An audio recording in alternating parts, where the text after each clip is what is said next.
And I'm going to guess that there's a bunch of you here who are really curious to learn more about 30 by 30, that you've heard about it, but you don't really know exactly what it is, or that you hear that there's a lot of buzz about it and want to learn more. So let me just say a few things about what 30 by 30 is, and also recognize that this is not a What 30 by 30 is webinar. The California Natural Resources Agency has hosted lots of webinars about that. About the whole initiative itself. This is really a member showcase about what Together Bay Area members are doing to advance 30 by 30. But to dive into, or to get ready for that, I want to set a little bit of a table. First is that 30 by 30 is an international movement to conserve 30% of coastal lands, of lands and waters, to conserve 30% of lands and waters by 2030. So that's the 30 and the 30 is 30% by 2030.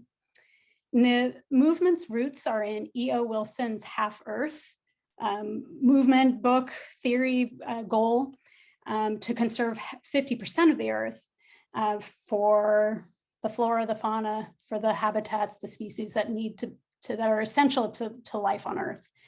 And 50% is actually also the goal that the conservation community has set here in the Bay Area using the Conservation Lands Network as the guide for that work. And if you're interested, you can learn more about the Conservation Lands Network at bayarealands.org.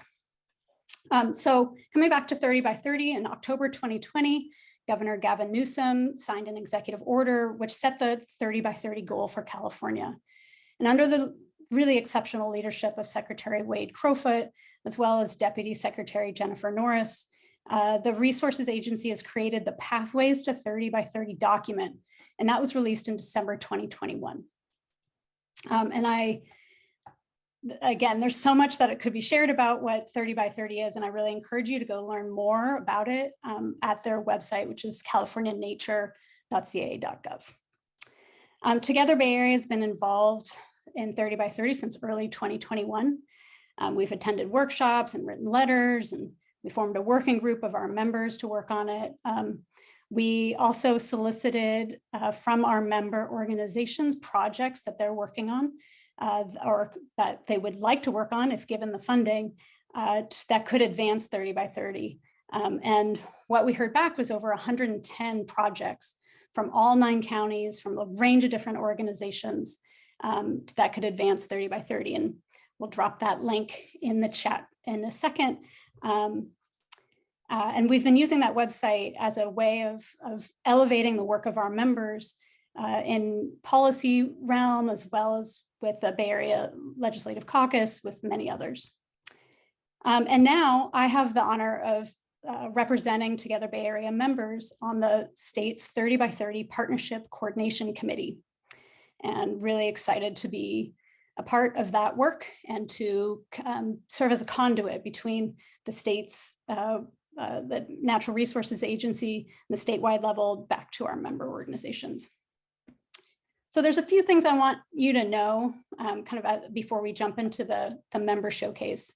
One is that 30 by 30 is larger than any one organization or state. It's really a global movement. And that local, regional, state, federal, international organizations all have a role to play. There isn't a plan.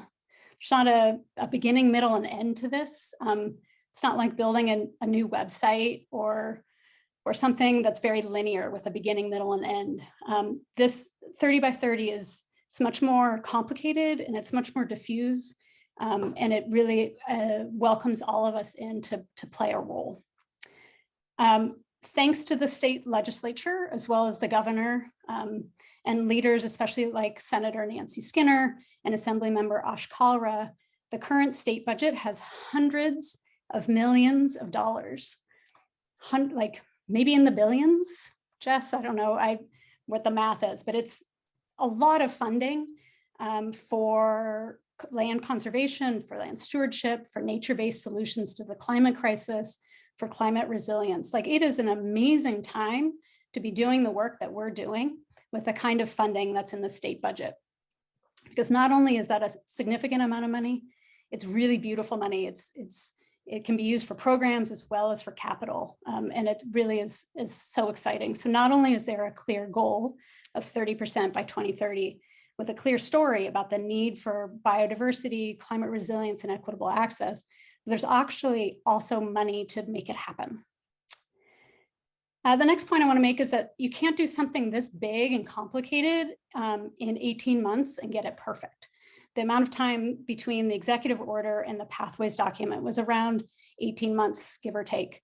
And I want to give the California Natural Resources Agency a lot of credit for the work that they did in a short amount of time, and credit for the work that they're doing now to listen to all of the questions that people are asking around the state about what it means and how all of us can participate.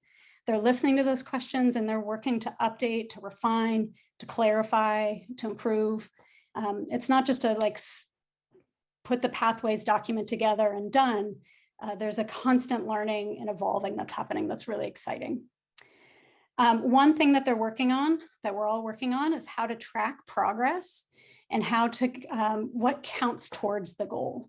So there's still some more work to do to figure out how that is, what the mechanics of that are and how that's going to work. So look for that, look for more information on that in the coming months.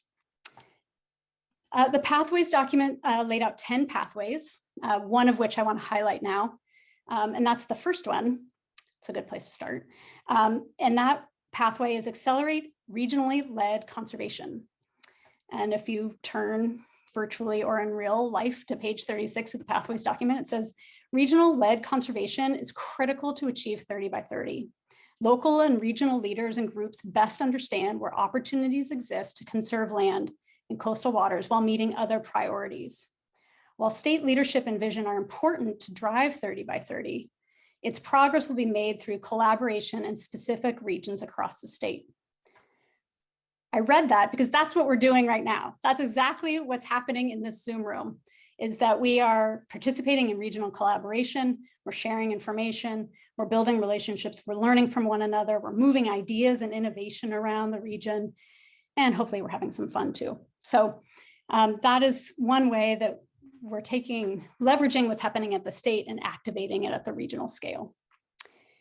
So let's dive in.